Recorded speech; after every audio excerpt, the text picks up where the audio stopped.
მეცხრე არხს კიდევ რამდენიმე თანამშრომელი ტოვებს. ტელეკომპანიიდან წასვლის შესახებ განცხადება დილის გადაცემის წამყვანებმა თეონა გოგელიამ და გიორგი კობახიძემ საკუთარ გადაცემაში გააკეთეს. მათი განცხადებით შეიცვალა არხის ხელმძღვანელობა, იწყება რეორგანიზაცია. იცვლება დილის გადაცემის ფორმატიც, ამის გამო მათ არხის დატოვების გადაწყვეტილება მიიღეს. ჩაგიკითხავთ მათ განცხადებას. ახალი დილა ამ შემადგენლობით და შესაძლოა ამ ფორმატითაც საბოლოოდ გემშვიდობებად. ფიქრობთ ამისათვის არის საუკეთესო დრო, იწყება რეორგანიზაცია. ჩვენი ინფორმაციით დილის გადაცემის ფორმატიც იცვლება. ბოდიშს ვუხდით არხის ხელმძღვანელობას, თუ კი უხერხულობას ვუქმნით, რაც ალბათ ასე არაა, რადგან სხვა შემთხვევაში არხზე დაგეგმილი ცვლილებების თაობაზე ინფორმაციას მაყურებელივით ტელევიზორით არ შევიტყობდით. გვინდა წარმატება ვუსურვოთ მეცხრე არხს, რომელზე მუშაობაც ჩვენთვის იყო პატივი და სამოქალაქო პოზიციის გამოცდა.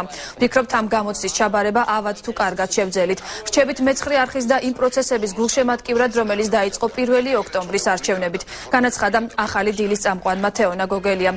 ტელეკომპანია ასევე დატოვა დირექტორის მოადგილემ ვასილ მაღლაფერიძემ, რომელმაც განცხადება ამის შესახებ გუშინ გააკეთა. 5 ლარამდე ეღირება ეს ვიზა.